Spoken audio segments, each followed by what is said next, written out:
वक्रतुंड महाकाय सूर्यकोटी समप्रभ निर्विघ्नं कुरु मे देव सर्व कार्येषु सर्वदा। राजा भक्तांचा या विघ्नहर्ता गणपती गजाननाच्या सेवेसाठी या ठिकाणी दशावतार मैफिलीचं आयोजन करण्यात आलेलं आहे आणि या कार्यक्रमानिमित्त या ठिकाणी मी पहिलं आमच्या बाहेरगावून काळशे गावावरून या ठिकाणी अपंग सेवांचे अध्यक्ष या ठिकाणी उपस्थित झालेले आहेत। यांचा यथोचित भगत परिवाराच्या वतीने सन्मान करण्यात येतोय।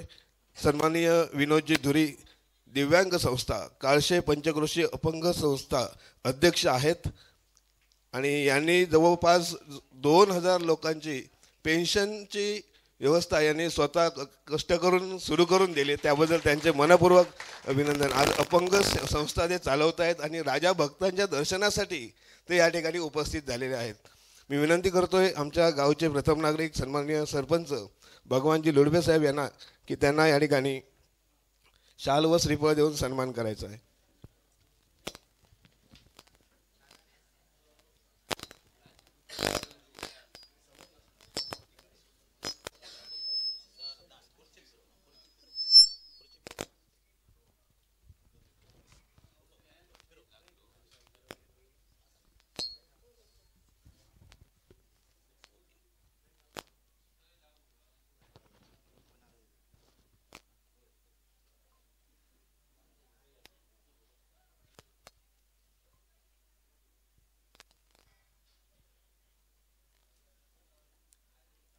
काळसे पंचक्रोशी अपंग सेवा संस्था अध्यक्ष सन्माननीय श्री विनोदजी धुरी सर यांचा या ठिकाणी सन्मान केला जातोय।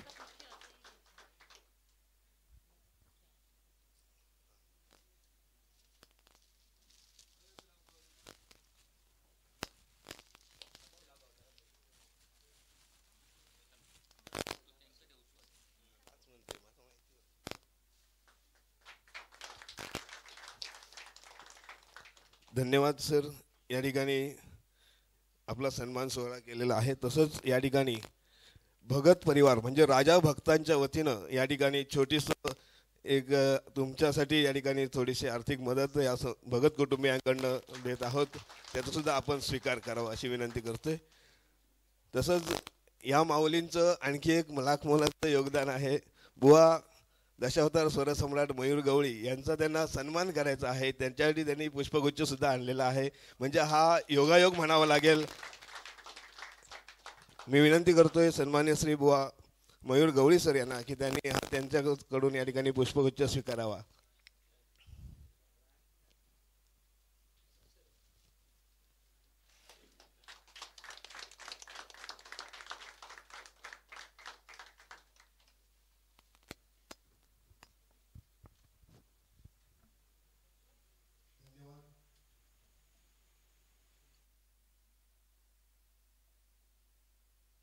अध्यक्ष एक उत्तम नेतृत्व, उत्तम दातृत्व आणि उत्तम कर्तृत्व या सर्व संज्ञेला पात्र ठरलेत आणि त्यांनी आपलं नावलौकिक आणि समाजसेवेसाठी आपलं जीवन अर्पण केलंय असे आमचे माजी नगराध्यक्ष आणि लौकिक प्राप्त क्रिकेटपटू देखील, हे देखील महत्त्वाचं, म्हणजे सर्व क्षेत्रात त्यांचं योगदान आहे अशा व्यक्तिमत्व या ठिकाणी राजा भक्तांच्या दर्शनासाठी उपस्थित झालेले आहेत. मी विनंती करतोय सन्माननीय सुभाष भगत यांना की आणि त्यांच्याबरोबर त्यांच्या सौभाग्यवती देखील या ठिकाणी उपस्थित झालेल्या आहेत.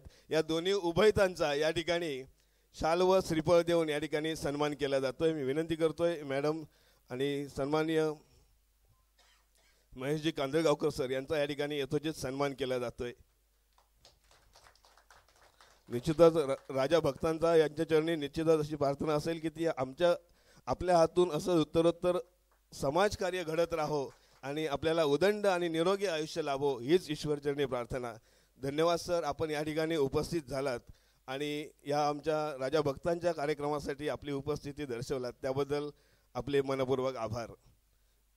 यानंतर पुढचं सूत्रसंचालन करण्यासाठी विनंती करतोय आमचे सहकारी मित्र सन्माननीय श्री अक्षय सातार्डेकर यांना.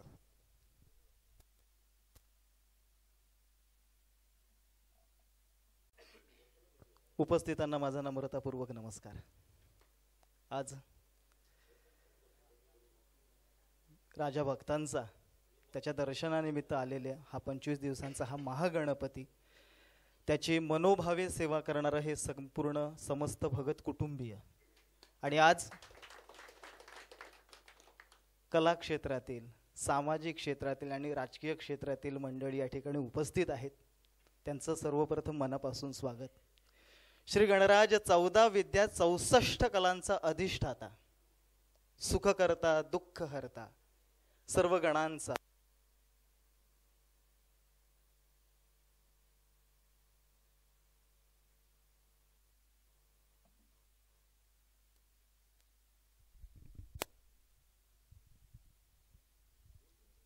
हा घराघरात विराजमान होणारा हा संधी समासांचा हा अधिपती गणराज.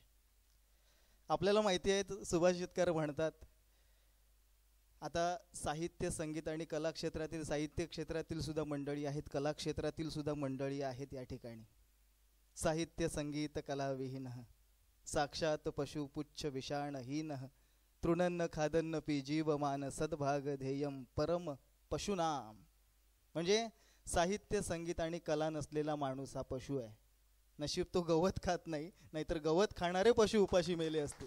असं कलेचं प्रयोजन सांगितलेलं आहे सुभाषितकारांनी.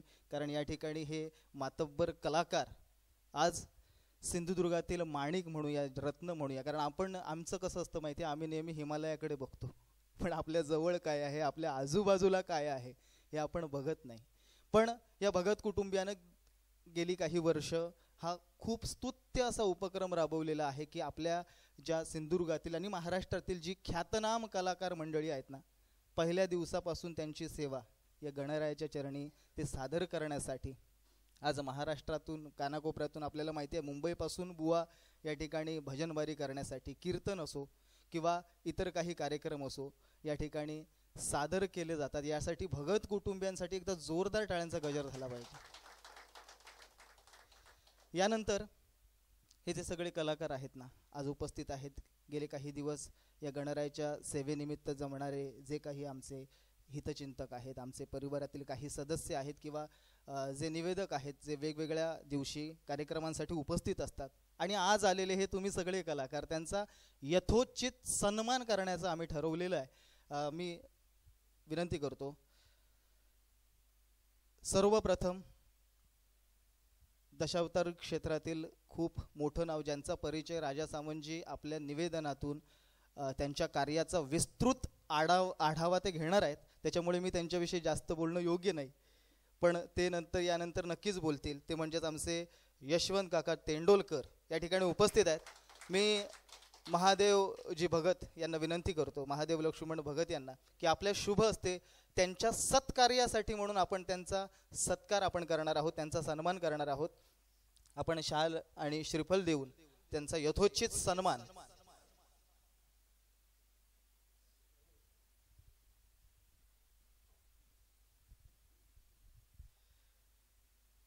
सुधीरजी कलिंगन असतील, उंदर कोंडुरकर असतील, कोंडसकर असतील, यांना मार्गदर्शन करण्याचं काम ज्या नटसम्राटानं केलं, ज्या नटवर्यानं केलं, तेच म्हणजे आमचे यशवंत काका तेंडोलकर यांचा हा सन्मान, हा सत्कार आपण महादेवजी भगत यांच्या शुभ हस्ते आपण करत आहोत.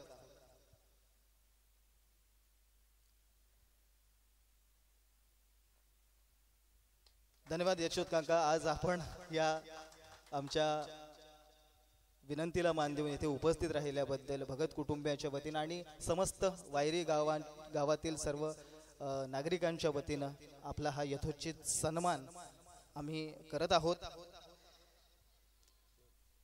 एक मिनिट, आपण, मला माहिती आहे, मी काकांना विनंती करतो की काका आपले 2 शब्द या सत्काराच्या निमित्तानं आपण व्यक्त व्हावेत. नमस्कार. भगत राजा आणि मालवण आणि आजूबाजूच्या परिसरातून सर्व क्षेत्रातून आलेले भक्तजन यांनाही माझा नमस्कार.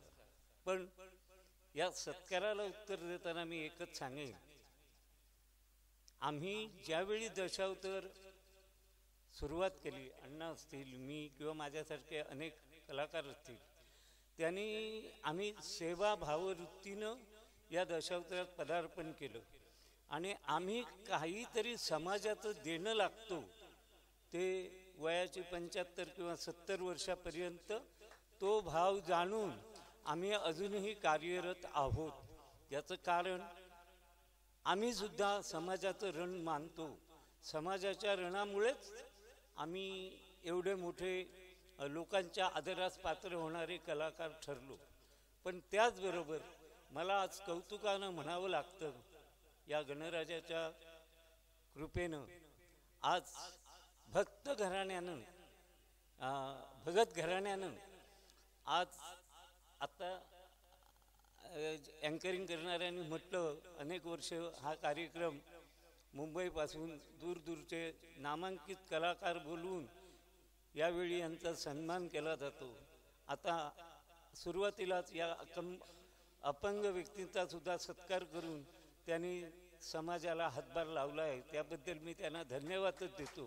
कारण समाजाचं ऋण आपण किती मिळवितो आणि किती खर्च करतो याच्यापेक्षा आम्ही समाजाचं काहीतरी देणं लागतो, ही जी या भगत कुटुंबाची जी मानसिकता आहे याला मी मानाचा मुजरा करतो, त्यांचे आभार मानतो आणि माझे 2 शब्द संपवितो.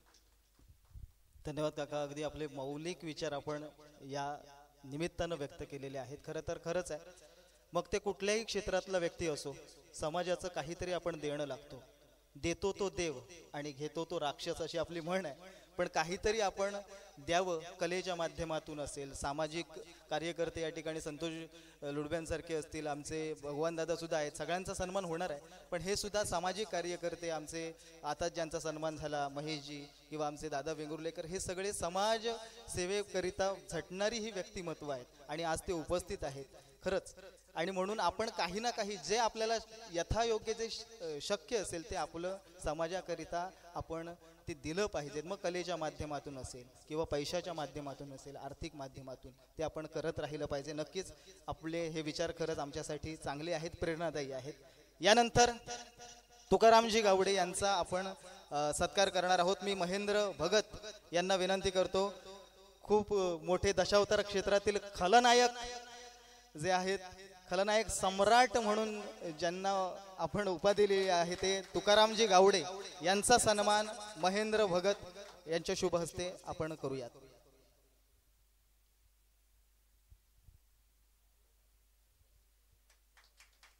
खरं तर या व्यक्तीविषयी, वर्तमानविषयी राजाजी सामंत अधिक त्यांच्या कार्याचा आढावा घेणारच आहेत. कारण ही व्यक्तिमत्व जी आहेत ती दशावतार जगलेली माणसं आहेत आणि आज आपल्याला माहिती आहे राजा सामंत गेली अनेक वर्ष या क्षेत्रात कार्यरत आहेत. त्यानंतर भाव अंतरी फेम मयूरजी गवळी यांचा सन्मान आपण करणार आहोत. प्रशांत वाईरकर यांना विनंती करतो.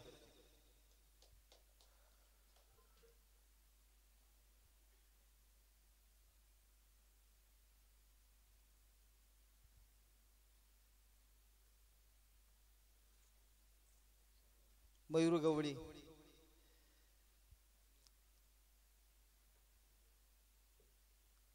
खरं तर मयूर गवळी अगोदर फेमस होतेच, पण भावांतरीचे अळवे या गाण्यानंतर जे ते काही घराघरात महाराष्ट्रात आणि महाराष्ट्राच्या बाहेर पोहोचले ना, खरंच आम्हाला अभिमान वाटतो. हा, पंडित अजित कडकडे यांनी घराघरात पोहोचवलेलं हे गीत आहे. परंतु मयूर गवळीने ज्यावेळी सादरीकरण केलं त्यावेळी पंडित अजित कडकडे यांनी सुद्धा त्याची दखल घेतली आणि कुडाळच्या भव्य दिव्य रंगमंचावरती स्वतः पंडित अजित कडकडे यांनी मयूर गवळी यांचा सत्कार केलेला आहे. ही वाखण्याजोगी बाब आहे. धन्यवाद. खरं आहे राजाजी, स्वतःचं घर असावं असं प्रत्येकाचं एक स्वप्न असतं, पण एखाद्याच्या मनात घर निर्माण करणं याहून जगात सुंदर असं काहीच नसतं. आणि अल्पावधीत अनेकांच्या हृदयात घर करणारं हे व्यक्तिमत्व आहे मयूरजी गवळी. यानंतर चारुहासजी मांजरेकर, जे उत्तम नारदाची भूमिका करणारे एक व्यक्तिमत्व, विनोदी व्यक्तिमत्व म्हणून ज्यांची ख्यात कीर्ती आहे, असे चारुहास मांजरेकर यांचा सन्मान संतोष भगत यांना विनंती करतो. संतोष भगत, खरं तर या प्रत्येक व्यक्तिमत्वांविषयी बोलण्यासाठी भरपूर काही आहे, पण मला माहिती आहे तुम्ही आतुर आहात पुढचा कार्यक्रम ऐकण्यासाठी, त्यामुळे हा सन्मान होत आहे चारुहास मांजरेकर यांचा.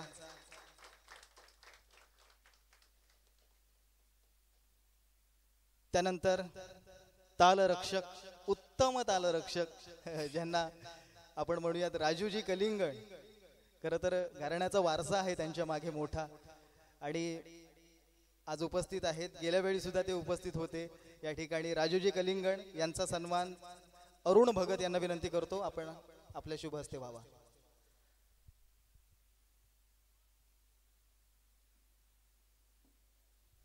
हा, खरंच व्यक्तिमत्व भारदस्त आहे, त्यांचं वादन सुद्धा तेवढंच भारदस्त आहे, आणि व्यक्तिमत्व म्हणून सुद्धा ते उत्तम आहे, त्यांचा स्वभाव सुद्धा उत्तम आहे, असे राजू कलिंगण. त्यानंतर दशावतार क्षेत्रातील आमचा युवा पखवाज वादक निखिल निकम. खरं तर ज्यावेळी निखिल पखवाज वाजवत नव्हता तेव्हापासून माझी त्याची ओळख आहे, म्हणजे अगदी सुरुवातीला शिकत होता त्यावेळी मी त्याच्या घरी जाऊन आलेलो आहे, असा निखिल निकम. मी विनंती करतो दादू नाईक यांना की ही मानाची शाल आणि हे प्रशस्ती पत्रक देऊन त्याचा सन्मान करूयात. निखिल निकम, माणगावचा हा उत्तम दशावतारी पखवाज वादक म्हणून तो प्रसिद्ध आहे, निखिल निकम.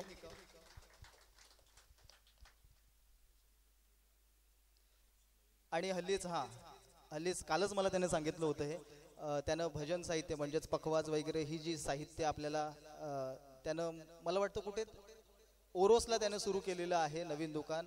जर आपल्याला गरज लागली तर नक्की त्या ठिकाणी भेट द्या. पखवाज वगैरे उत्तम त्याच्याकडे आहेत, ते आपण खरेदी करू शकतो. धन्यवाद निखिल, तुला तुझ्या पुढील वाटचालीसाठी खूप खूप शुभेच्छा आहेत.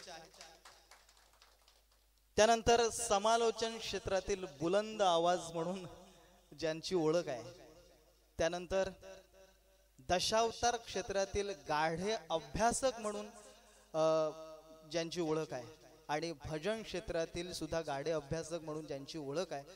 आज हा बाकी इतर सर्व क्षेत्रात डान्स असू द्या, कुठलंही एक क्षेत्र नाही आहे की या व्यक्तिमत्वानं पता नहीं इस शख्स को कैसे नापा तोला जाए, है तो आसमां लेकिन झुक के चलने वाले हमारे राजाजी सामंत, त्यांचा आपण यथोचित सत्कार सन्मान करूयात. काशीनाथ मांजरेकर यांना विनंती करतो की या व्यक्तिमत्वाचा सन्मान व्हावा. आमच्यासाठी हे व्यक्तिमत्व प्रेरणादायी आहे. दशावताराचा कार्यक्रम असू द्या, भजनाचा कार्यक्रम असू द्या, सगळं पुराण या व्यक्तिमत्वाला माहिती आहे. कुठलाही कोणी अडू द्या, त्या व्यक्तीला मार्गदर्शन करणारे हे आमचे राजाजी सामंत. बऱ्याच वेळेला मी त्यांना फोन करत असतो, राजाजी आम्हाला ही माहिती पाहिजे, ती माहिती पाहिजे, की ते बरोबर अचूक मार्गदर्शन करणारं हे व्यक्तिमत्व आहे. आणि गेल्या वर्षी सुद्धा उपस्थित होते आणि या वर्षी सुद्धा आम्हाला त्यांच्या निवेदनाने आज आपण आनंद घेणार आहोत, तृप्त होणार आहोत. त्यानंतर युवा कीर्तनकार, ज्ञानदानाचं काम करणारे सध्या हडी शाळेमध्ये शिक्षक म्हणून कार्यरत असणारे, त्याचप्रमाणे टोपवाला हायस्कूलमध्ये कॉलेजवरती इंग्रजी विषयाचे प्राध्यापक आमचे प्रभुदास आजगावकर या ठिकाणी उपस्थित आहेत. पखवाज विशारद आहेत ते महेश सावंत सरांचे हे शिष्य आणि मालवणातील पहिले पखवाज विशारद म्हणून ज्यांचं नाव लौकिक आहे आणि उत्तम निवेदक ही एक बाजू त्यांची खूप महत्त्वाची आहे. असे अष्टपैलू व्यक्तिमत्व प्रभुदास आजगावकर यांचा सन्मान मी विनंती करतो. उमेश नाईक.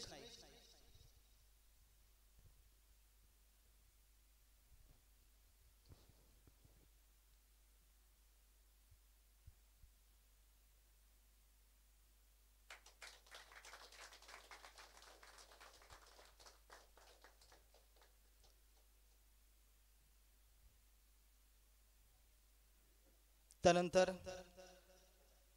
समीक्षा साऊंड, ही जी साऊंडची आपण उत्तम व्यवस्था बघतो आहोत ना पहिल्या दिवसापासून आजपर्यंत, ही सुंदर साऊंड. आणि माझा कॉलेजमधील सुद्धा मित्र आमचा ललित मालणकर, त्याला विनंती करतो. आज मालवणातील बऱ्याच ठिकाणी उत्तम कार्यक्रमामध्ये ही ध्वनीची व्यवस्था तो करत असतो. मी विनंती करतो दिनेश भगत. आणि हा भविष्यात हा आवाज कोणाचा म्हटल्यानंतर कोण म्हणणार नाही अक्षयचा किंवा राजाजी सामंतचा, पहिल्यांदा म्हणणार हा ललितचा आवाज आहे, कारण हा आवाज आमच्या पंचक्रोशीपर्यंत पोहोचवण्याचं काम करणारा हा ललित मालणकर. समीक्षा साऊंड दिनेश भगत यांच्या शुभ हस्ते हा सन्मान होत आहे. त्यानंतर थोडं सत्कारांचं मागे पुढे होत आहे. सगळेच महत्वाचे व्यक्ती आहेत, पण आताच एक नाव थोडं राहून गेलं होतं. सरपंच आमच्या गावचे प्रथम नागरिक भगवानजी लुडवे, आमच्या हाकेला धावणारे, प्रत्येक वेळी आमच्या समस्यांना धावणारे भगवानजी लुडवे या ठिकाणी मी गंगाराम भगत यांना विनंती करतो.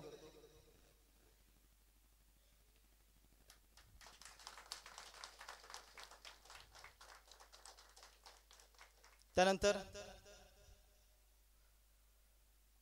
क्रिकेटच्या मैदानावरचे उत्तम निवेदन आम्ही लहानपणापासून ऐकत आलेलो आहोत. आमच्या वायरी गावातलंच हे रत्न आहे, ते म्हणजेच नाना नाईक. त्याचा सुद्धा सन्मान आपल्याला शुभ हस्ते व्हावा. सत्यवान भगत यांना विनंती करतो त्याच्या शुभ हस्ते व्हावा. नाना नाईक उत्तम समालोचक निवेदक म्हणून ते प्रसिद्ध आहेत मालवणमध्ये.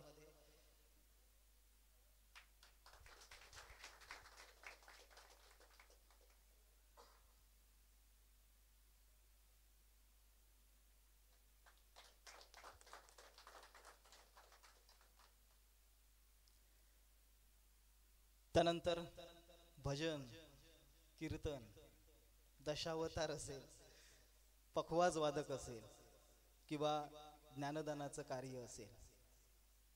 गुरुणाम शोभते शिष्यम शिष्येनापि गुरुस्तथा उभाभ्याम शोभते शाला शालाया शोभते पुरम. गुरुमुळे शिष्य शोभून दिसतो, शिष्यामुळे गुरु शोभून दिसतो. या दोघांमुळे शाळा शोभून दिसते आणि शाळेमुळे गाव शोभून दिसतं. वाढलेलं पोरी ही आई बापाचं नाक आहे असं म्हणतात, तसं गावाचं नाक काय हो, गावाचं नाक शाळा असते. आणि रेगोबा हायस्कूल म्हणा किंवा मसुऱ्याच्या शाळेमध्ये सध्या कार्यरत असणारं अष्टपैलू व्यक्तिमत्व, मग मिमिक्री असू द्या किंवा कुठल्याही रंगमंचावरचं कुठलीही कला असू द्या, ज्या व्यक्तिमत्वाला अवगत आहे ते म्हणजेच निवेदक, ज्यांच्या मार्गदर्शनाने मी या क्षेत्रामध्ये आलो, ते माझे गुरु म्हणायला हरकत नाही. आणि माझे मोठे बंधू विनोदजी सातार्डेकर या ठिकाणी उपस्थित आहेत. मी विनंती करतो केदार भगत यांना. खरं तर यांच्याच प्रेरणेने मी या ठिकाणी अष्टपैलू, खरंच आहे अष्टपैलू व्यक्तिमत्व.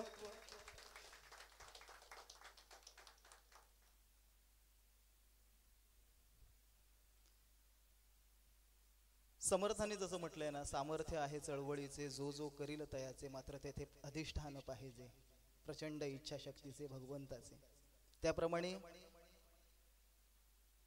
गेली काही वर्ष मातृत्व आधार फाउंडेशनने जे काम केलेलं आहे ना, ते खरंच अतुलनीय आहे. अपंगांच्या ज्या काही समस्या असतील किंवा जे गोरगरीब जी व्यक्तिमत्व आहेत त्यांच्यापर्यंत स्वतः जाऊन पोचणारं एक व्यक्तिमत्व आहे.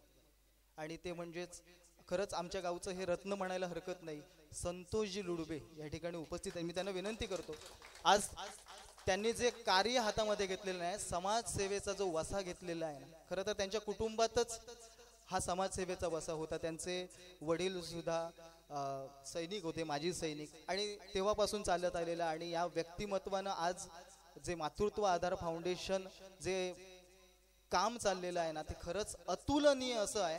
आणि म्हणून या व्यक्तिमत्वाचा सन्मान व्हावाच. महेश भगत यांना विनंती करतो, संतोष लुडवे यांचा हा सन्मान.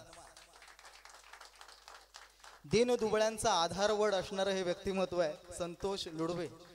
मातृत्व आधार फाउंडेशन अध्यक्ष संस्थापक म्हणून आणि त्यांच्या कार्याला सुद्धा यापुढेही आमच्याकडून खूप खूप शुभेच्छा आहेत. आज भरपूर व्यक्तिमत्व, आज महेशजींसारखे, दादाजींसारखे, बाबूसारखे सगळी व्यक्तिमत्व आज त्यांच्या पाठीशी, प्रभुदासजींसारखे, विनोदजींसारखे सगळीच व्यक्तिमत्व ही आहेत ना, ती त्यांच्या पाठीशी उभी आहेत खंबीरपणे. तुमच्या कार्याला खरंच सलाम आहे आणि शुभेच्छा आहे. यानंतर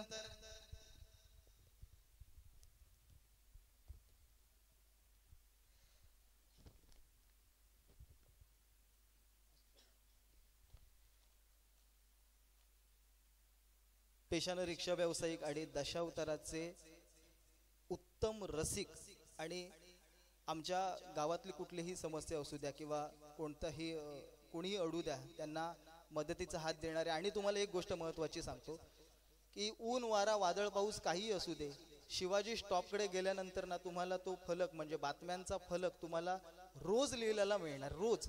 म्हणजे काहीही असू दे, कुठलंही काही असू दे, पण ते कधी थांबलं नाही ज्यांचं काम, ते म्हणजेच आमचे प्रदीपजी वेंगुर्लेकर. भूतनाथ नूतन नाट्य समाजाच्या वतीनं असेल की आज गेली अनेक वर्ष त्या ठिकाणी नाट्य चळवळ चालू आहे.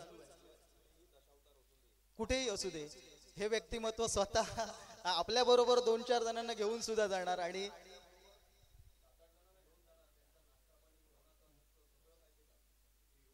आणि राजाची एक गोष्ट सांगतो, आताच मला सांगितलं की दादा कोंडके ज्यावेळी मालवणला आले होते ना, त्यावेळी दादा कोंडकेंचे बॉडीगार्ड म्हणून यांनी काम पाहिलं होतं. त्यावेळी आमचे प्रदीपजी वेंगुर्लेकर आम्हाला नेहमी मार्गदर्शक असतात. ते शेखर भगत यांना विनंती करतो. खरंच मला आनंद होतोय की आपल्याच माणसांचा सत्कार आम्हीच म्हणजे आपल्याच हे भगत कुटुंबीय करत आहे. ही आनंदाची गोष्ट आहे, कारण आपल्याक आपलो म्हणाक आणि आपल्याक मोठो म्हणाक सुद्धा मोठा मन लागतं, आणि हे मोठं मन त्यांच्याजवळ आहे.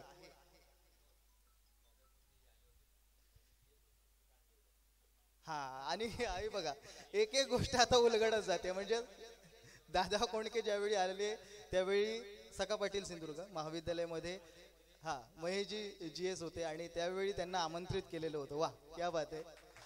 म्हणजे अशा आठवणी जुळत जातात. त्यानंतर दामाजी मेथर, त्यांची स्क्रीन असू द्या किंवा त्यांचा कॅमेरा असू द्या, आम्हाला त्यांच्याशी जास्त बोलावं लागत नाही. त्यांचा कॅमेराच सगळं काही मग तो दाखवून जातो. मी त्यांना विनंती करतो, दामाजी या.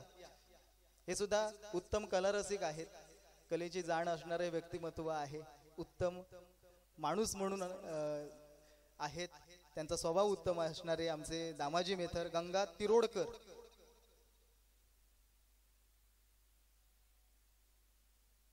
आहेत का? कुठे या.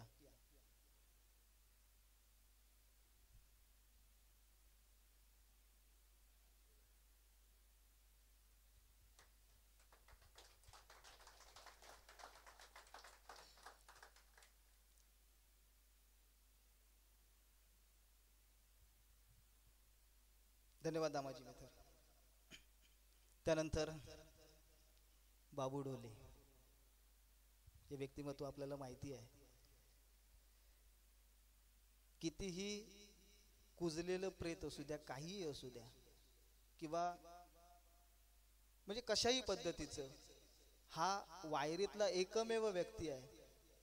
तो त्या ठिकाणी जाऊन रात्रभर एकटा त्या ठिकाणी राहून ही जी सेवा करतोय ना, त्याच्या सेवेला खरंच मोल नाहीये. आज कोणावरही संकट असू द्या किंवा आजारी व्यक्ती असू द्या, त्याला हा हातभार देण्याचं काम करतात. कुठलीही अपेक्षा नसते या व्यक्तिमत्वाला, पण समाजसेवेसाठी झटणारं हे व्यक्तिमत्व आहे बाबू डोले. मी विनंती करतो राकेश भगत यांना.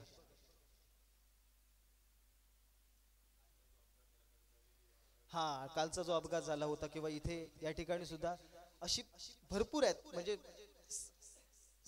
सांगायला गेलं तरी कमी पडणार आहे, अशी भरपूर गोष्टी आहेत की बाबू डोले यांनी स्वतः सांभाळलेल्या आहेत. समुद्रावरची प्रेत असू द्या किंवा काहीही असू द्या, कशाही अवस्थेतलं प्रेत असू द्या, बाबू डोले त्या ठिकाणी. आणि हा बाबू डोले यांना आम्ही भगत कुटुंबियांच्या वतीनं हे बंद पाकिट काही आर्थिक स्वरूपाची ही मदत त्याच्या समाजसेवेसाठी आम्ही करत आहोत.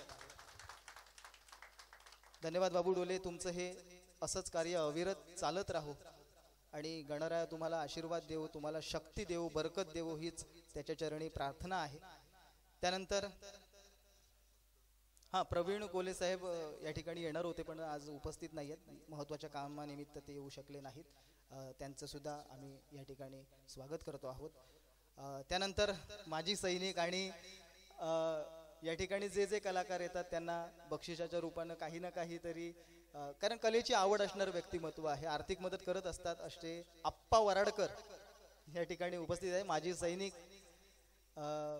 आप्पा वराडकर, उत्तम व्यक्तिमत्व. मी प्रकाश केळुसकर यांना विनंती करतो. आणि आमच्या गावातल्या लोकांवर यांचं विशेष असं प्रेम असतं, नेहमीच त्यांना अभिमान वाटतो. आम्ही कुठेतरी असं कार्यक्रमांमध्ये दिसल्यानंतर खिशात जे काही पैसे असतील ते काढून आमच्या हातावरती ठेवणारे व्यक्तिमत्व आहे आप्पा वराडकर. त्यानंतर बाळा सामंत, योगेशजी सामंत यांचे वडील उपस्थित नाही आहेत, हरकत नाही. धन्यवाद. खरं तर आतापर्यंत या कार्यक्रमासाठी निवेदक म्हणून आम्ही 4 जणांनी काम पाहिलं. विनोद सर आहेत, प्रभुदास आसगावकर आहे आणि अक्षय आणि स्वतः मी. भगत कुटुंबियांच्या विनंतीला मान देत त्यांना नकार देता येत नाही, परंतु कामाचा जोड यांचे कार्यक्रम असतात. सरांची शाळा असते, त्या सरांची शाळा असते, त्यांची पण भजनं होती, तरी पण वेळात वेळ काढून इथे कार्यक्रम सुरू करून देऊन बाकीच्या कामाला आपण पुढे जात होतो. सर्व भगत कुटुंबियांचे आमच्या निवेदकांच्या वतीने, म्हणजे वायरीचे आम्ही 4 निवेदक या ठिकाणी आज एकत्र झालो एकाच रंगमंचावर. तर खरं तर त्यातील आमचा हा गुणी कलाकार अक्षय सातार्डेकर याचा देखील या ठिकाणी भगत परिवाराच्या वतीनं यथोचित सन्मान केला जातोय.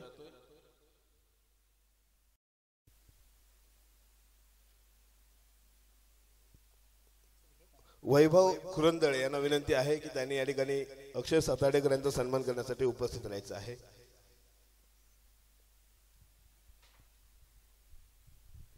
अक्षयचं आवर्जून मी सांगू इच्छितो की आम्ही अनेक कार्यक्रम करत असतो. अगदी मुंबई, रायगड, अलिबाग, कर्नाटक, तमिळनाडू बॉर्डरपर्यंत आम्ही कार्यक्रम केले.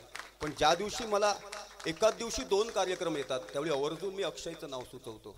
अगदी चांदणं झाली रात, भारतीताई मडवी, मुक्काम पोस्ट रायगड यांच्या शोला सुद्धा मी अक्षयची निवड केली होती. आणि मला त्यांच्या वडिलांनी दुसऱ्या दिवशी फोन केला की राजा सामंत, तुम्ही जो अँकर पाठवला त्यांनी त्या कार्यक्रमाला 4 चांद लावले. मला अभिमान आहे अक्षयबद्दल. एकदा उत्स्फूर्त आणि उदंड टाळ्यांचा प्रतिसाद होऊ दे.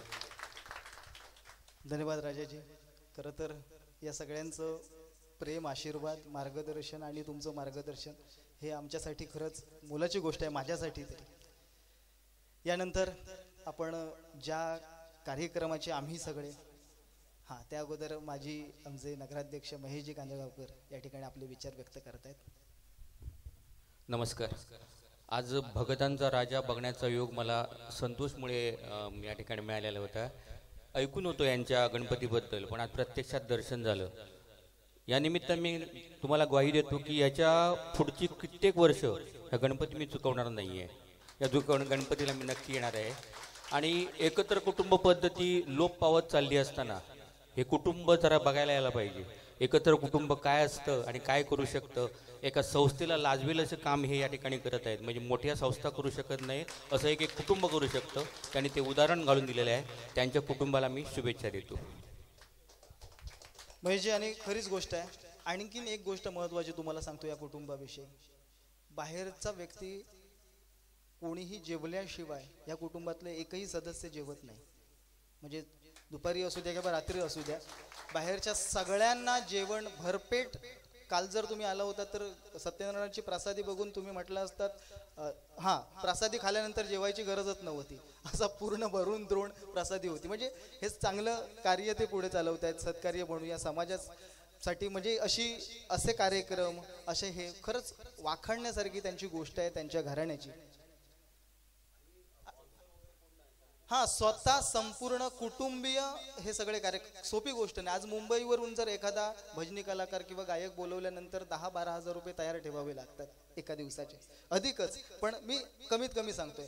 म्हणजे ही पण तयारी ठेवावी लागते. मग ते गणपतीचा उत्सव असला की मागे पुढे पाहत नाहीत, जे काही आहे ते गणरायाची सेवा म्हणून ते करत असतात. आणि म्हणून पुन्हा एकदा जोरदार टाळ्यांचा गजर झाला पाहिजे या कुटुंबियासाठी. हा, आणि महिला जेवण वगैरे बनवतात, त्यांचे कष्ट आज सोपी गोष्ट नाही आहे. आपल्याला 5 दिवस गणपती असला, 11 दिवस गणपती असला की आपल्याला वाटतं बाबा आता भरपूर झालं, पण आज 25 दिवस गणरायाची सेवा करणं ती भक्तिभाव आहे, त्यामुळे हे होत असतं. असो, धन्यवाद.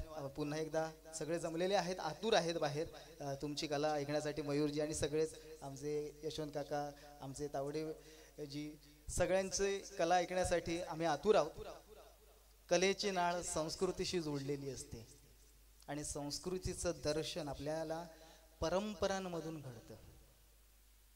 हिंदू संस्कृतीमधील भगवंताच्या 10 अवताराच्या कथा नाटकातून मांडता मांडता दशावतार या कलेनं भव्य सांस्कृतिक मूल्य जोपासण्याचं दिव्य केलेलं आहे. संस्कृत प्रचूर भाषा, गडद वेशभूषा, रंगभूषा आणि तितकंच जोरकस संगीत याच्या आधारे दशावतार मांडला जातो. गारठलेल्या मध्यरात्री मंदिराच्या प्राकारात हार्मोनियमवर सूर उमटले, पखवाजावर थाप पडली आणि झांजेने ताल धरला ना की दशावतार प्रेमींच्या हृदयातील तारा आपोआपच झनकारू लागतात. मध्यभागी एकच बाकडा असतो, समोर मागे एकच पडदा असतो, समोर मोजकेच बल्ब असतात, माईक असतात आणि खेळ रंगतो तो म्हणजेच दशावताराचा.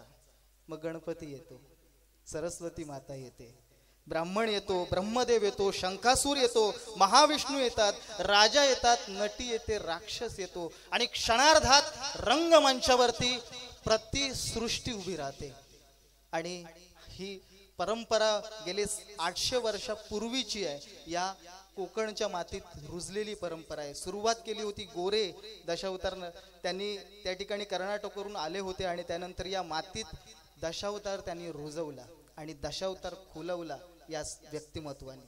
ही मोठी मातब्बर व्यक्तिमत्व आहेत आणि म्हणून या सगळ्या कलाकारांसाठी एकदा जोरदार टाळ्यांचा गजर करूया. आणि पुढची मी सूत्र आमचे निवेदक राजाजी सामंत यांच्याकडे मी सुपूर्द करतो. धन्यवाद. मनपूर्वक सगळ्यांचा आभारी. गणरायाच्या चरणी प्रार्थना करतो की भविष्य काळात सगळ्यांना निरोगी दीर्घायुष्य लाभून दे, प्रत्येकाच्या घरामध्ये सौख्य नांदून दे, नोकरी व्यवसायात धंद्यात सगळ्यांना आर्थिक बरकत प्राप्त होऊ दे अशी गणरायाच्या चरणी प्रार्थना करतो. आणि हा सत्कार सोहळा संपन्न झाला असं जाहीर करतो. यानंतर वाद्यांची जुळवाजुळव होईल आणि प्रत्यक्ष कार्यक्रमाला आम्ही सुरुवात करू. मनपूर्वक आभार, धन्यवाद. आणि या संपूर्ण कोकणाचं वर्णन करायचं झालं तर ओघाओघात मुखातून शब्द बाहेर पडतात. निसर्ग इथला अतीव सुंदर कोकण माझे दुसरे काश्मीर, नारळी पोपळी काजू रतांबे रसाळ इथले हापूस आंबे, सदा गरजतो इथला सागर कोकण माझे दुसरे काश्मीर. श्रावण महिना आला की हिरवागार शालू परिधान करणारी पृथ्वी माता हिरवागार शालू परिधान करते, परंतु छाताड्यावर हात मारून कधी सांगत नाही मी जातीने मुसलमान आहे म्हणून. मावळतीकडे जाणारा सूर्य केशरी रंगाची शाल परिधान करतो, परंतु तो सूर्य पण कधी सांगत नाही मी जातीने हिंदू आहे म्हणून. निळ आकाश निळा सागर दोघेही युती करून कधी सांगत नाहीत आम्ही जातीने बौद्ध आहोत म्हणून. आणि लाईट गेली की घराघरामध्ये कॅन्डल पेटवली जाते, ती जळणारी कॅन्डल पण कधी सांगत नाही मी जातीने कॅथलिक आहे म्हणून. हा सर्व धर्म समभावाचा एकोपा फक्त आणि फक्त अनुभवता येतो तो माझ्या परशुरामाच्या कोकणात. छत्रपतींच्या पदपर्शानं पुनीत झालेला आपला हा संपूर्ण कोकण, आणि या कोकणात तुम्ही आम्ही जन्माला आलो हे तुमचं आमचं सगळ्यांचं भाग्य आहे. या दशावताराला 800 वर्ष पूर्ण झाली असं सांगितलं जातं, परंतु या दशावतारानं गावागावातील देवराठी अबाधित राखली आहे, सामाजिक बांधिलकी अबाधित राखली आहे. ह्या दशावतारामुळे जुनी नाती एकत्रित येतात, नवीन नाती जोडली जातात, दुःखाचा विसर पडतो आणि सुखाची चाऊल लागते. या संपूर्ण दशावताराचं वर्णन करायचं झालं तर ओघाओघात मुखातून शब्द बाहेर पडतात. ढोल ताशांचा निनाद गरजतो, बघा बघा हो जत्रा, हे पाहू की ते पाहू ग हवेत डोळे सतरा. गणेश दर्शन रिद्धी सिद्धी सवे, नाचतो मयूर फेरा धरून, भटफुगडीचा थाट आगळा, थाट विनोदी संवादाचा, तळीत चन्ना बिलीमाऱ्याच्या, फिरता सारी जत्रा, हे पाहू की ते पाहू ग हवेत डोळे सतरा. संकासुर तो असुर शक्तीचा डाव साधतो खोटा, ब्रह्मदेवाचे वेद चोरता, विष्णू देव वदतो तयारा. नायकीची कमाल धमाल उडविते, व्यापून उरते जत्रा, हे पाहू की ते पाहू ग हवेत डोळे सतरा.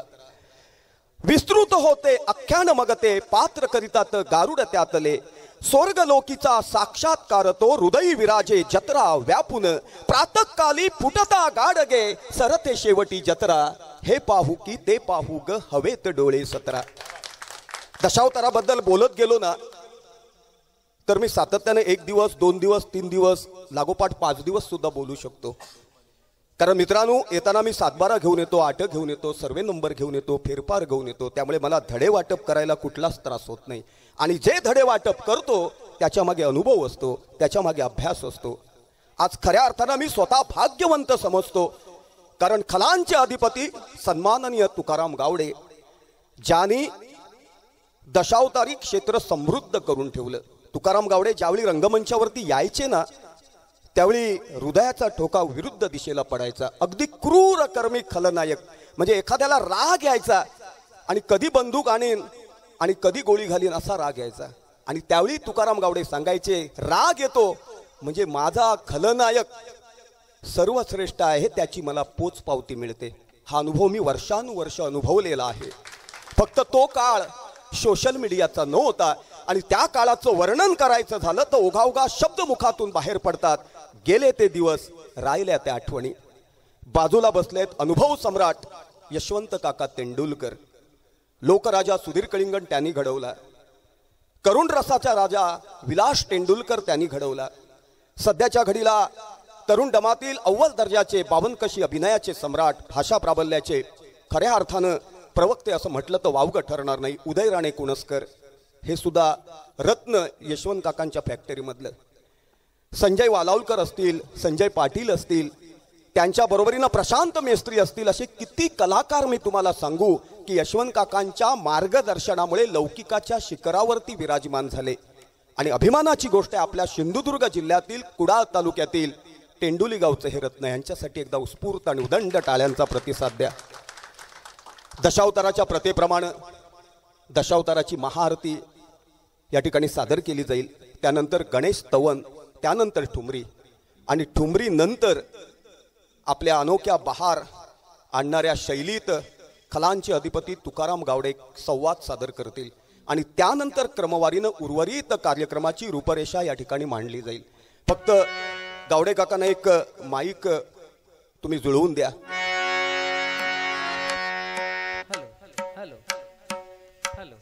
Hello hello hello hello hello hello hello hello hello hello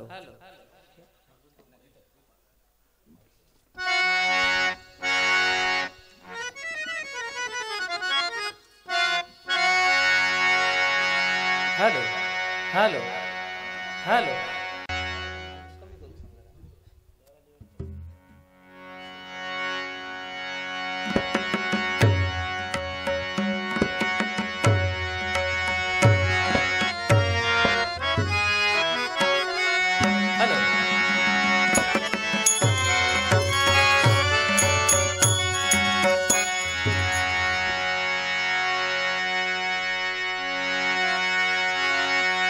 hello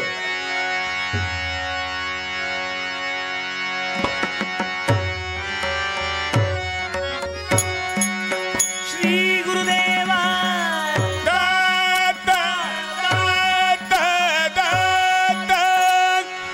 नवल गुरु रायाची धन्य आरती, नवल गुरु रायाची धन्य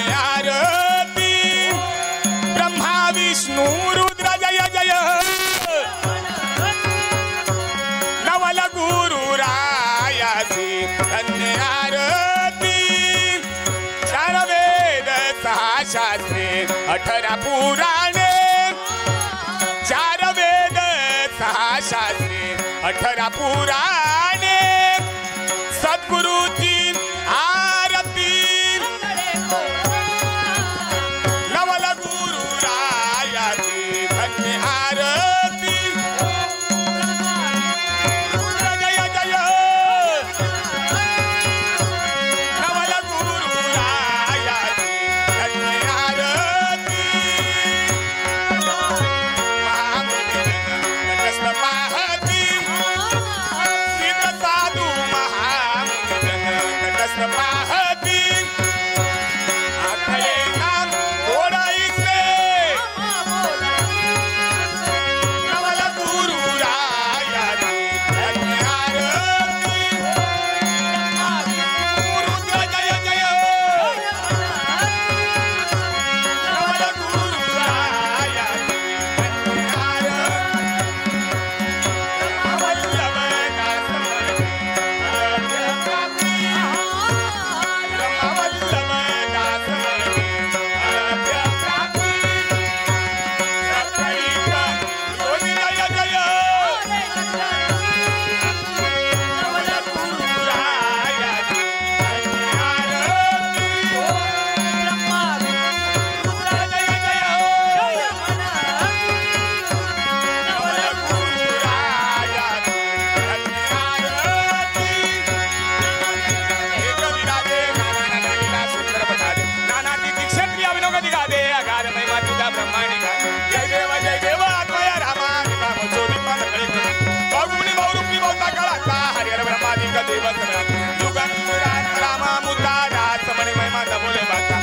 जय देव आत्मया रामा शोधिता नवरे गुणसीमा श्री गुरुदेव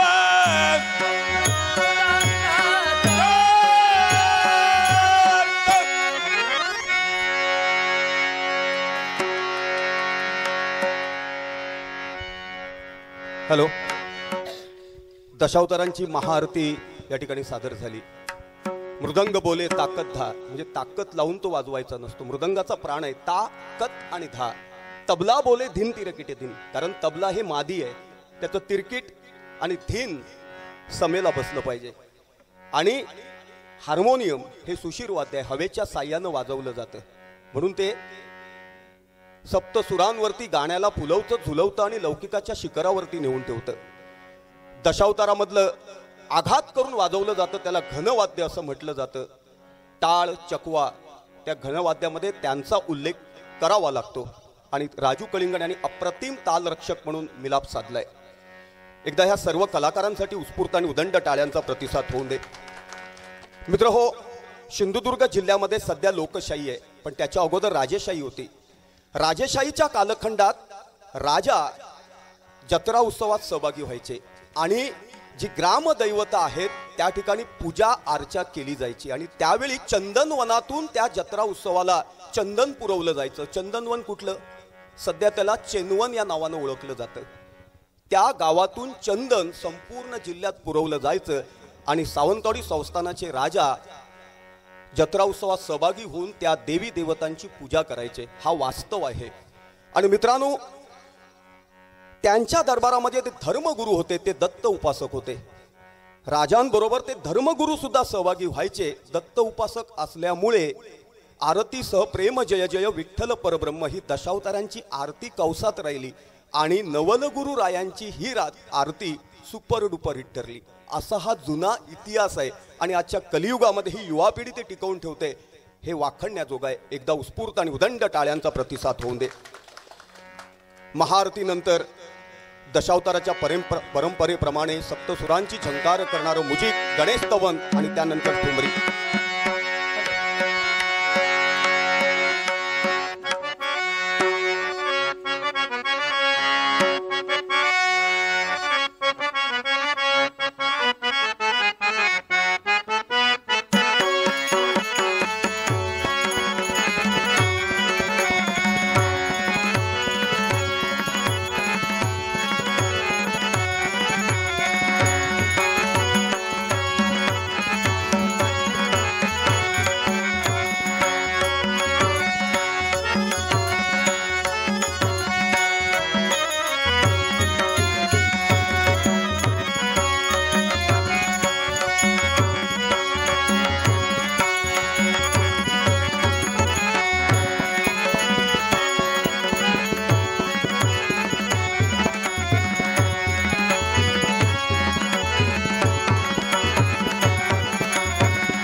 गणेशा गौरी गणेशा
श्री षडंग शिवशंकर था शंकर था शंकर था.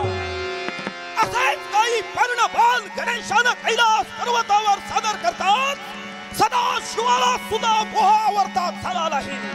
त्याच्या मुखकमला वाटे शब्द बाहेर पडले. नाद ब्रह्मा नाद ब्रह्मा नाद ब्रह्मा. तोच नाद ब्रह्मा भगत कुटुंबियांनी गणेश चतुर्थीचा औचित्य साधून निर्माण केला आहे. भगत कुटुंबियांच्या वैभवशाली कारकिर्दीला आमच्या हार्दिक शुभेच्छा हार्दिक शुभेच्छा हार्दिक शुभेच्छा. या संवादासाठी भगत कुटुंबियांच्या वतीनं 500 रुपयांचं पारितोषिक आलं. तुकाराम गावडे यांच्या समोर बसून संवाद मांडणं पांढरेचारमध्ये सोपं नाहीये. तुकाराम गावडे हे रांगणा तुळसुली. खरं तुम्हाला सांगतो, ग्रामीण भागातून त्यांनी सफर केलाय. विश्राम कदम, नटसम्राट विश्राम कदम यांच्यासारखा त्यांना गुरु लाभला. त्यानंतर गाव पातळीवरती दशावतारात भूमिका करत असताना कुडाळ तालुक्यातील बावबांबोळी गावात त्यांनी पहिला नाट्यप्रयोग सादर केला. अव्वल दर्जाचा अभिनय चातुर्य आणि क्षणार्धात रसिक मनाचा वेध घेण्याची क्षमता. मी असं म्हणेन, साक्षात स्वर्गलोकीचे गंधर्व असं म्हटलं तर वावगं ठरणार नाही. आणि त्यांची भूमिका पाहिल्यानंतर तुम्हाला गंमत वाटेल किंवा खोटं वाटेल, परंतु तुकाराम गावडे यांच्यावरती त्या काळच्या 2 तरुणी फिदा झाल्या आणि तुकाराम गावडे यांचा पाठलाग करून कुडाळ स्टँडवरती आल्या. आणि तुकाराम गावडे यांना त्यांनी सांगितलं की आम्हाला तुमच्याबरोबर लग्न करायचं आहे. परंतु तुकाराम गावडे यांचे बंधू हे खानदानी आणि आदर्श व्यक्तिमत्व असं घराणं. त्यांनी विश्वासात घेतलं, त्या 2 तरुणींना समजावून सांगितलं आणि सुखरूप त्यांच्या घरी त्यांना पोचवलं. खऱ्या अर्थानं याला म्हणतात संस्कार संपन्नता. त्यानंतर त्यांना परोळेगावचे सुपुत्र आणि जुन्या काळातील अव्वल दर्जाचे तबलापटू आजोबा परोळेकर याने आजगावकर दशावतारात त्यांना नेलं. त्यावेळी विश्राम कदम यांचा पाठीवरती पडलेली थाप आणि हातात दिलेलं लेटर घेऊन ते पायी प्रवास करून कुडाळला आले आणि कुडाळची गाडी तारकर्ली कोरजाय पकडून वेतोबा मंदिरला आले. आणि वेतोबा मंदिरला आजगावकर दशावतारांचा नाट्यप्रयोग होता. त्या नाट्यप्रयोगात तुकाराम गावडे यांनी केलेली भूमिका खऱ्या अर्थानं समृद्ध करून आजगावकर दशावतार नाट्यप्रयोग समृद्ध करून गेली. आणि त्यानंतर वालावलकर दशावतारांकडे त्यांनी पुढच्या काळात योगदान दिलं. राष्ट्रपती पुरस्कार विजेते बाबी नालंग, रंगा खानोलकर, बाबाजी आलव, आपादळवी असे एकापेक्षा एक कलाकार. त्यामध्ये अनंत बागवे यांना सुद्धा विसरून चालणार नाही. आणि वालावलकर दशावतारांतून त्यांना पार्शेकर दशावतारांकडे कोणी नेलं असेल तर स्वतः मालक बाबी कलिंगण यांनी. आणि त्यावेळी प्रभाकर पार्शेकर हे स्त्रीपार्ट करायचे. बरोबर आहे ना काका? आणि मित्रांनो, तुम्हाला खरं सांगतो की पार्शेकर दशावतारांकडे त्यावेळी अण्णा पार्शेकर आणि अशोक नेरुरकर अशी संगीत साथ. परंतु मित्रांनो, दशावतारी क्षेत्रात जो लंगार अजरामर झाला तो दत्ताराम परोळेकर यांनी आणला, कारण ते वालावलकरांच्या सरकशीमध्ये होते आणि तो बाज त्यांनी दशावतारामध्ये आणला. आणि त्यानंतर बिराडात संगीत साथी सहित बाबी कलिंगण आणि तुकाराम गावडे यांनी तो लंगार बसवला. पुढच्या कालखंडामध्ये एका नाटकात काही कारणानिमित्त स्वतः मालक बाबी कलिंगण येऊ शकले नाहीत. मग खलनायक कोण करणार? मग स्त्रीपाठ करणारे प्रभाकर पार्शेकर यांना विश्राम कदम यांनी सांगितलं, बाबा बघतं काय, खलनायक कर. आणि आमच्या कलेश्वराचा आशीर्वाद घेऊन कलेश्वराच्या पंचक्रोशीचा चव्हाटा, या चव्हाट्यावरती प्रभाकर पार्शेकर यांनी पहिला खलनायक केला. आणि त्यानंतर तुकाराम गावडे आणि प्रभाकर पार्शेकर हे झंझावत दशावतार क्षेत्रात अजरामर झालं, सुपर डुपर हिट झालं. यांनी जे युद्ध कौशल्य दाखवलं किंवा मल्लयुद्ध खेळलं ते आजच्या घडीला किती कोणी डबल जन्म घेतला तरी शक्य होणार नाही. मी असं म्हणेन, अशा अभिनय संपन्नतेनं समृद्ध असलेल्या, भाषा प्राबल्यानं खऱ्या अर्थानं समृद्ध असलेल्या कलाकारांच्या पदस्पर्शानं हा आपला सिंधुदुर्ग जिल्हा पावन झालाय, पुनीत झालाय. त्यांच्यासाठी एकदा उत्स्फूर्त आणि उदंड टाळ्यांचा प्रतिसाद होऊ दे. देवकी वसुदेव नाटकातील त्यांचा कौस, ज्यावेळी मुलं मारतो ना कौस, त्यावेळी समोरच्या बायका भळाभळा रडायच्या. आणि मित्रांनो, नाईक मोचे माडकरांकडे कोकणचे राजा म्हानकर, गोविंद तावडे या नावानं त्यांना ओळखलं जायचं. आणि आपादळवी, देवकी आणि ते वसुदेव आणि यांचा कौस. आपादळवी अभिनयात एवढे समरस होऊन गेले की त्या अभिनय कौशल्यामध्ये आपल्या मुलांना कौस मारतोय ते त्यांना अनावर झालं. आणि त्या अभिनय चातुर्यामध्ये त्यांनी कौसाच्या हाताचा चावा घेतला. इतका समरस होऊन गेलेला कलाकार, त्याचं नाव आपादळवी. आणि तो कौस क्रूरकर्मी केला होता तुकाराम गावडे काकांनी. पार्शेकर, वालावलकर, नाईक मोचेमाडकर, मामा मोचेमाडकर, आजगावकर, कलेश्वर अशा अनेक दशावतारी नाट्य मंडळांमध्ये, खानोलकर दशावताराला सुद्धा विसरून चालणार नाही, गोरे दशावतार, चेनवनकर दशावतारामध्ये सुद्धा त्यांनी अनेक भूमिका अजरामर करून ठेवलेल्या आहेत. एकदा काकांसाठी उत्स्फूर्त टाळ्यांचा प्रतिसाद होऊन दे.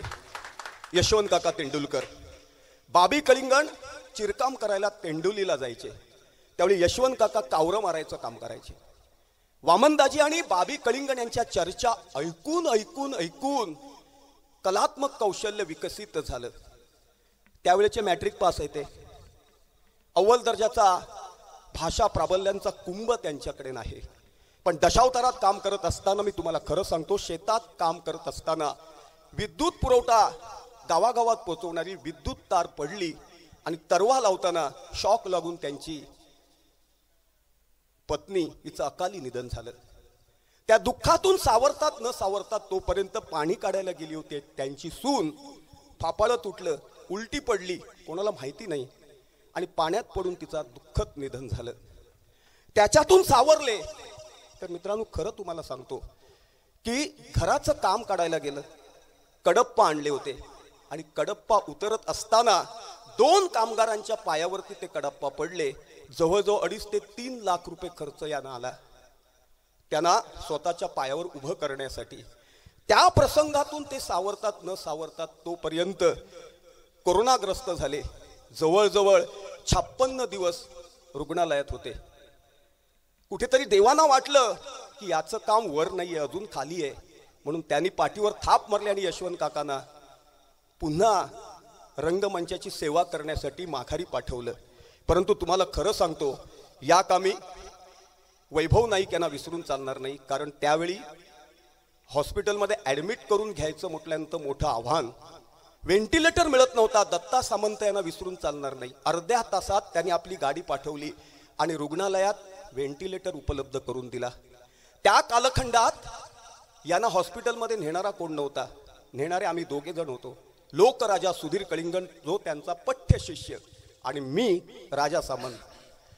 ते सुखरूप घरी आले आणि अकाली त्यांचा पठ्य शिष्य लोकराजा सुधीर कलिंगण यांचं निधन झालं.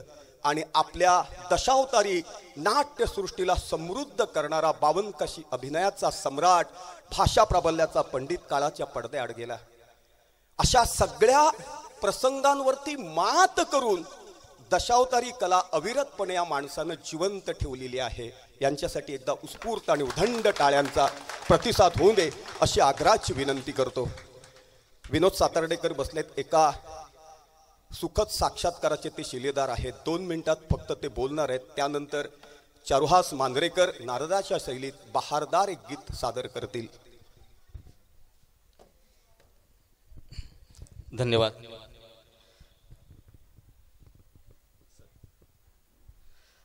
कला असे मानवाचे भूषण, परी पाहिजे जीवनाचे स्मरण. ऐसी असावी सर्व कला, नाही तरी वाया गेला. प्राणी जन्मला आणि मेला नाहकची, असं संत तुकडोजी महाराजांनी म्हटलेलं आहे. आणि म्हणूनच आज कलाकारांची मांदी आळी. खरं तर तुमच्यासमोर काय बोलावं हे थोडंसं माझं मन, पण अंतरीचे धावे स्वभावाबाहेर. जेव्हा आमच्या राजांचा, म्हणजे आमचे राजा सामंत राजा आहे तिथे मजा आहे, तर त्यांचं दशावतारी आवेश बघितल्यानंतर मला सुद्धा ते पूर्वीचे दिवस आठवले. दशावतारामध्ये पेटारा असतो आणि पेटारामध्ये बरंच काही काही दशावतारा लागणारं सगळं जे साहित्य, बरोबर ना कलिंग, तसं शब्दांचं साहित्य, सगळे आयुध, 7-12 आट ज्यांच्यासमोर त्यांच्यासमोर आम्हाला बोलताना फार काळजी घ्यावी लागते. राजाजी सामंत यांच्यासाठी जोरदार टाळ्या. विषय असा आहे की मी जेव्हा लहान होतो तेव्हा गोकुळचा चोर तत्सम कॅसेटी मी ऐकायचो आणि दशावताराची आवड असल्यामुळे ती कॅसेट ऐकता ऐकता आज आमचे गुरुजी अण्णा आदरणीय तुकाराम गावडे आज प्रत्यक्ष अनेक दिवसानंतर माझी भेट झाली, त्याच्यामुळे हे सद्गदित अंतःकरण बाहेर येतं आहे शब्दरूपानं. त्यावेळी कॅसेटमध्ये त्यांचं एक तारकासुराचं मला वाटतं एक कॅसेट होती. त्याच्या गेला देवतांचा अधिपती अमरेश पळून गेलेला आहे, स्वर्गीचा सन्मला हस्तगत. अशा पद्धतीचे त्यांचे जे डायलॉग होते ते मी बोलायचो. आणि म्हणजे खरं तर कसं आहे की त्यांच्या घरी मी आणि मामा माळकर म्हणजे धैक्याल्याचं इतकं नाद होतो. आईची आमची साडी होती पैठणी, त्याचा फरगल केलेलं शिवान, छोटा फरगल अजून तगायत होता, आता मात्र नाही. आता एरंडाची बॅट आपण सगळे त्या पद्धतीनं करतो. आता हे जे बसले आहेत ना बाई भगत, आज ह्या तुमचा झाला, उद्या संध्याकाळी मातकनी रामका थंय धैकालो भाऊ होया. खरा खोटा? एकटेच धैकाल्याचे डायलॉग बोलतले मातकनीवर. मातकन म्हणजे जंगलात. तर असं वेळ होतं आणि त्या वेळापायी मामा माळकरांबरोबर मी अण्णांच्या घरी खूप वर्ष झाली, त्याला 20-25 अधिक वर्ष झाली, अण्णांच्या घरी गेलो. आमचे वेंगुर्लेकर यांना पण मी अनुभव सांगितला येतो की एस टीतनं तिकडे मी उतरलो आहे. आता काय आठवत नाही, खूप लहानपणाचा विषय आहे तो, पण एस टीतनं उतरल्यानंतर खूपच चलत जाऊचा लागला हो. आणि आजूबाजू घरा काय नाही, तो शेतीचो बांधा, त्या बांधावरनं म्हणजे कुळवाडी खानदान येत. राजा सामंत बोलले ते अगदी बरोबर आहे, शेतीवाले आहेत ते म्हणजे शेतकरी. आणि म्हणून मला खूप त्यांचं नवल वाटतं की शेत राखिता गुरे चारिता अंगी आली प्रभुता ही. शेत राखिता गुरे चारिता अंगी आली प्रभुता ही. ऐका तुकाराम गावड्यांची नवलाई, ऐका तुकाराम गावड्यांची नवलाई. म्हणजे अशा आडवळणी आडराणी गावामध्ये राहून त्यांचं शिक्षण जास्त नाही असं मला माहिती झालंय, पण आपण त्या पद्धतीनं मी त्यांना तोलत नाहीये. खरं तर त्यांचं कौतुक करावं तेवढं थोडं आहे की त्यांनी आपले कान आपले डोळे याच्या माध्यमातून त्यांनी जे मिळवले ते आम्ही मिळवलेलं नाही. आणि अशा कुळवाडी कुटुंबामध्ये राहून त्यांनी जी अभिनय कौशल्य आणि शब्दफेक जी त्यांनी संग्रही ठेवलेली आहे त्यांचं खरोखर कौतुक करावं तेवढं थोडं आहे. हा एक विषय झाला. आम्ही तिथे रात्रभर होतो कारण मी त्यांच्याकडे शिकायला गेलो होतो.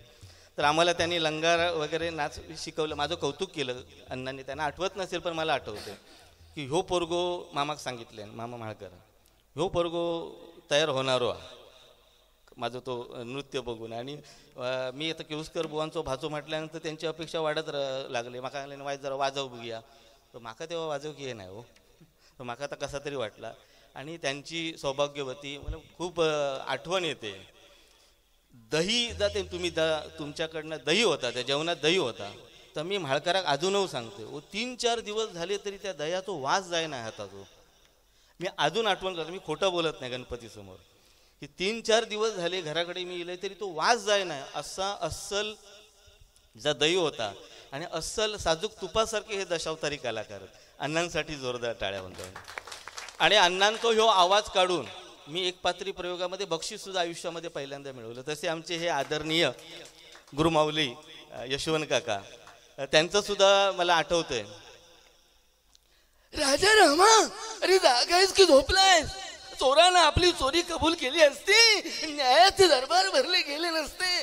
अशा पद्धतीने ते त्यांचा एक तुमचा एक बरोबर ना एक भाग आहे त्यांच्या दशावतारामध्ये. म्हणजे खूप मला आठवण. मला म्हटलं आज आले आहेत तर 1-2 शब्द अण्णांच्या प्रती, कारण अण्णा मी जे काय त्यांच्या प्रती माझी जी भावना आहे ते या मंचाशिवाय मला मिळणार नव्हती. परत एकदा भगत कुटुंबियांचे मी लाख आभार मानतो. राजा सामंत यांचे सुद्धा आभार मानतो. आणि उपस्थित सर्व माझे जे मित्र आलेले आहेत, कलाकार आलेले आहेत, त्यांचे आभार मानतो. धन्यवाद.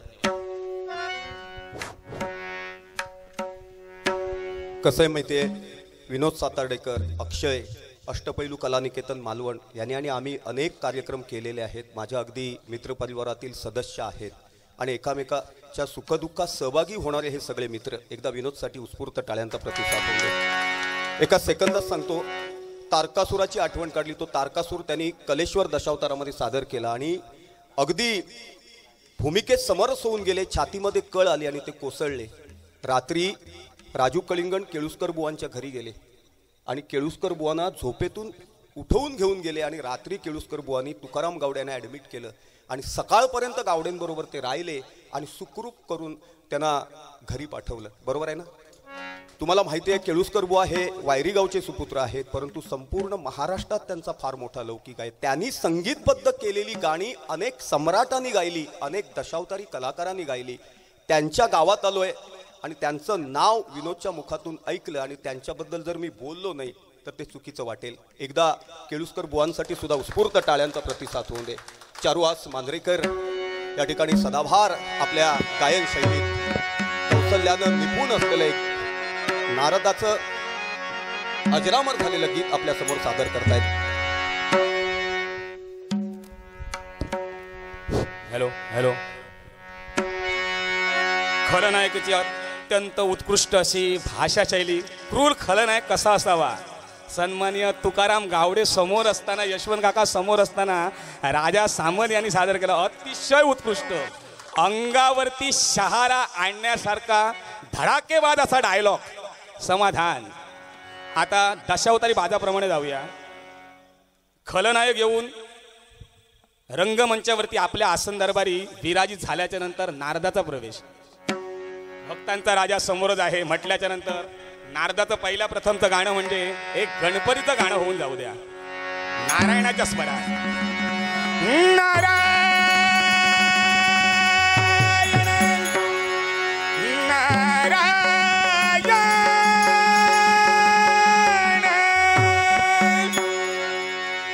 माझे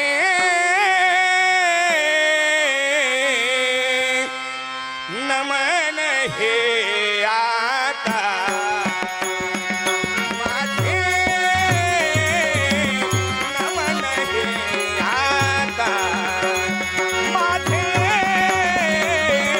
नमन हे आता. चरणाची कदंता, चरणाची कदंता.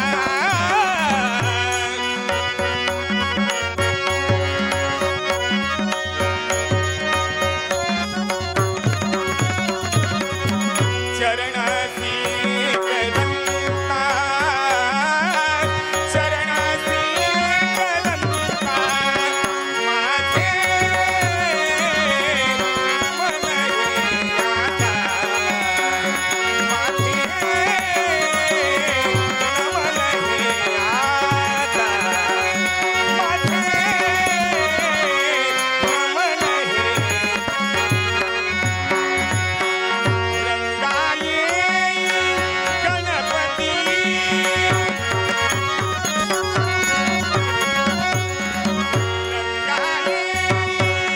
रंगाये रंगाये गणपती. संग घेऊनी सरस्वती,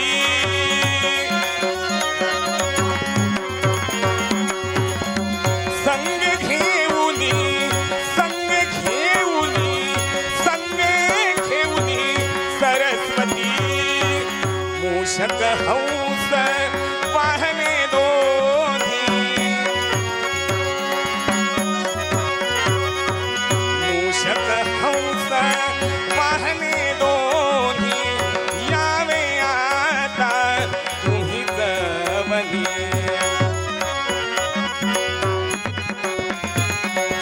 यावे आता तुम्ही जवनी. चरणाची कदंता,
चारुहास मांजरेकर दशावतारामध्ये नारद मुनींची भूमिका अजरामर करून ठेवली ती दशावतारी नटसम्राट अनंत बागवे यांनी. सुरुवातीला ते स्त्री पार्ट करायचे, परंतु बाबा पालव हे स्त्री अभिनय सम्राट आडेली गावचे सुपुत्र हे दशावतारात आले आणि त्यांनी सांगितलं, बाबा तू स्त्रीपाठ करतलस ना, तर मी नारद करते.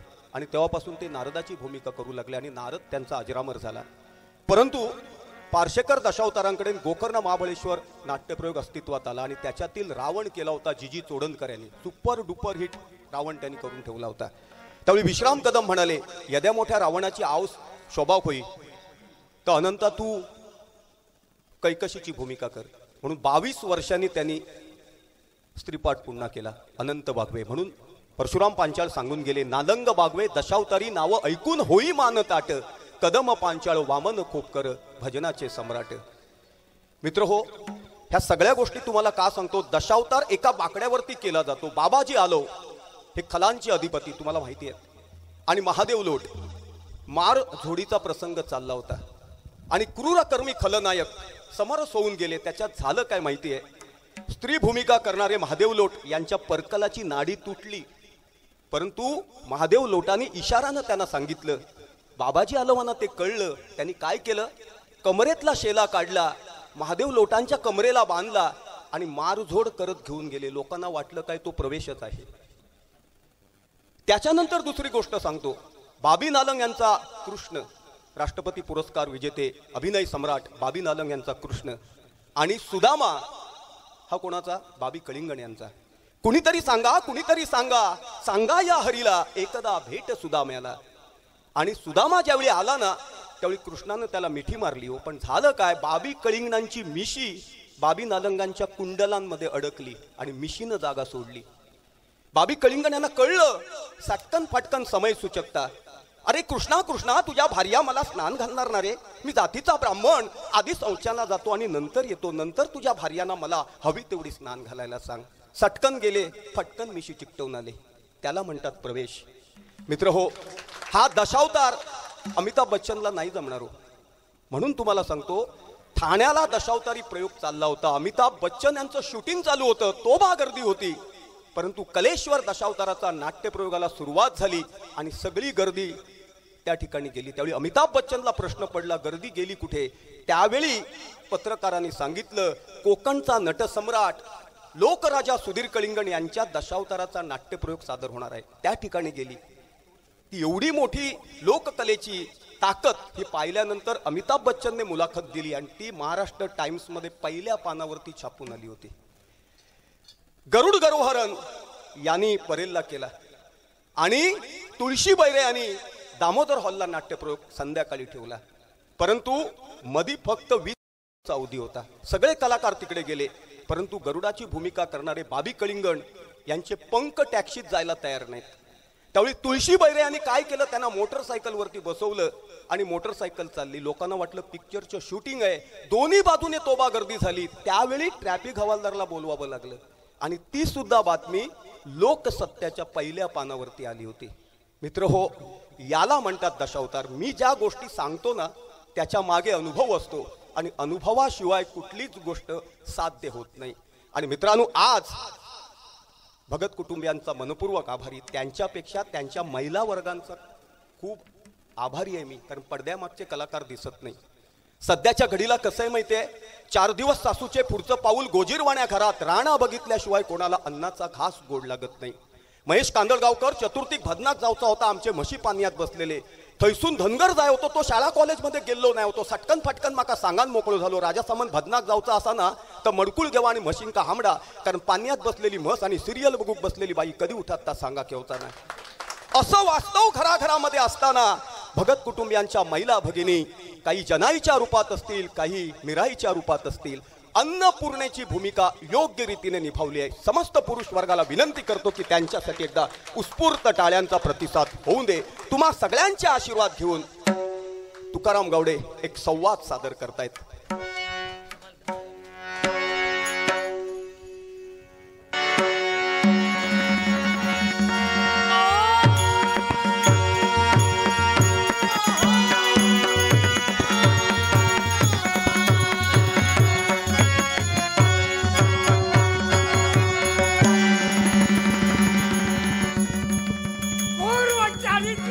सिंह लोकांनी केलं असेल तर मन कसं विचारी आणि विचारी बनलं जातं. त्या विचारी मनाचा शांत मन कोणत्या तऱ्हेनं कसं करावं याच्याबद्दलच माझ्या मनाच्या ठिकाणी कारण बारकाईनं पाहिलं असेल तर देव आणि दानव हे सापत्य बंधूचं नातं पण त्याचं नातं आवाज टिकून ठेवता वेळोवेळी पदोपदी आम्हा दानवांचा द्वेष देवतांनी केला. एवढाच नसून देव दानवाने एक वाटून सागर मंथन केलं. त्या सागर मंथनामुळे निघालेली ती 14 वास्तविक त्या 14 रत्नावरती देवताचा आणि दानवेश्वरांचा समान अधिकार पण कपटी देव सागर मंथनामुळे निघालेली 14 रत्न देवतांनी स्वतःच्या सानिध्यात ठेवली आणि माझ्या पूर्वजांना दिलं ते काय फक्त सागर मंथनामुळे निघालेली ती मदिरा तेवढी माझ्या पूर्वजांना दिली. माझे पूर्वज थोड्या अंतकरणात असल्यामुळं मदिरेच्या आहारी गेले. मदिरेना धुंद होऊन पडले आणि त्याच संधीचा फायदा उठवण्यासाठी कपटी देव तयार दानव मदिरानं धुंद होऊन पडले ते पाहिलं आणि ते सागर मंथनामुळे अमृत निघालं. ते अमृत पिण्यासाठी देवताची पंगत बसली पण हे फक्त ध्यानी आलं ते कुणाच्या माझे पूर्वज राहू केतू यांच्या ध्यानी आलं. देव आम्हा दानवांना बघून अमृत पिण्यासाठी एका पंक्तीला बसले म्हणून राहू केतू यांनी मायावी विद्येच्या योग्य करून स्वतःच्या वेशात बदल केला. स्वतःच्या स्वरूपात बदल केला. देवताच्या पंक्तीला ते अमृत पिण्यासाठी सोडून पण हे फक्त ध्यानी आलं ते कुणाच्या त्याच्या चंद्र सूर्याच्या ध्यानी आलं. दानव आमच्या पंक्तीमध्ये बसून अमृत पिऊन अजिंक्य अमर होण्यासाठी बसले म्हणून त्या काळ्या कपट्या महाविष्णूला चंद्र सूर्यानं नेत्र संकेत केला. तक्षणी त्या काळ्या कपट्यानं मोहिनीचं रूप धारण केलं. राहू केतूची शिर धडापासून वेगळी केली त्यांना भुलून त्या दिवसापासून देव दानवामध्ये वय म्हणत त्याच धनुकुलात माझा जन्म झालाय. स्वस्थ बसण्यासाठी नव्हे पूर्वजाच्या वधाचा सूर देवताच्या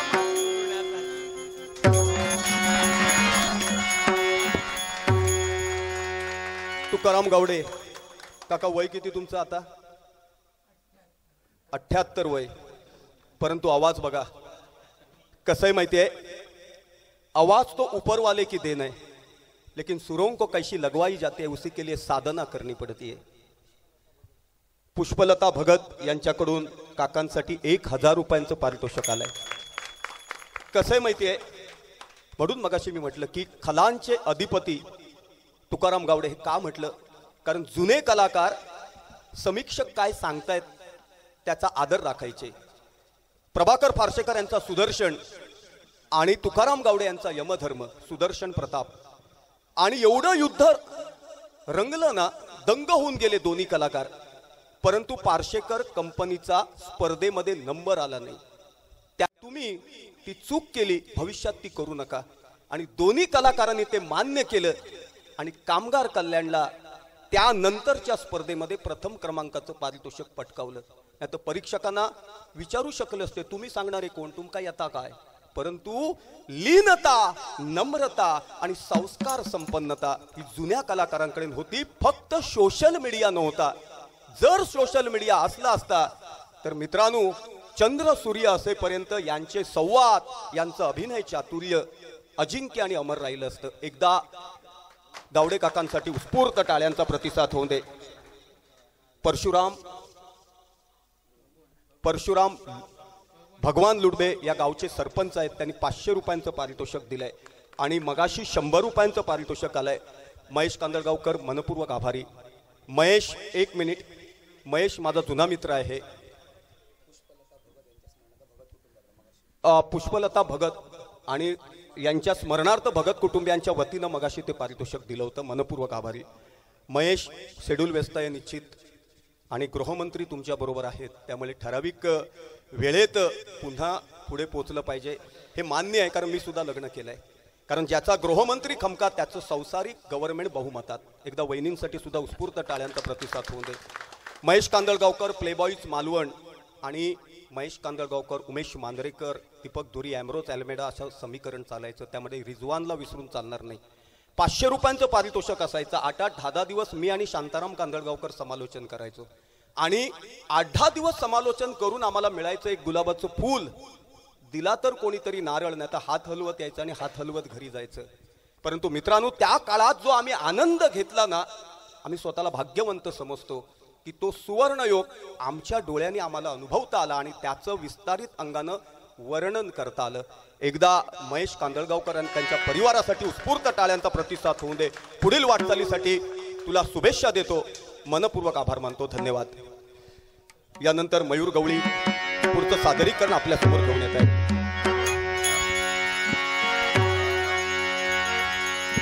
सौख्य सुधा वितरो सदा, सौख्य सुधा वितरो सदा, सौख्य सुधा वितरो सदा, तुम्हा सदा हिमगिरी जाधव, तुम्हा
सदा, तुम्हा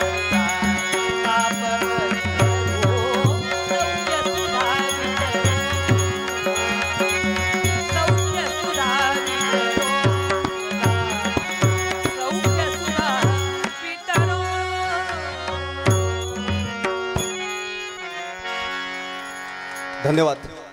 कसं आहे माहिती आहे, टाळ्या वाजवारे म्हणून सांगाव्या लागत नाहीयेत. म्हणजे दर्दी श्रोता आहेत आणि दर्दी श्रोता असतात ना, त्यावेळी सादरीकरण करण्याची मजा निराळी असते. पार्वतीच्या मळीपासून गणपती तयार झाला असं म्हणतात. मग पार्वती किती दिवस तिने आंघोळ केली नसेल? मित्र हो, तसं नाहीये. पूर्वीच्या काळात कसं होतं माहितीये, मोती साबण वगैरे नव्हते.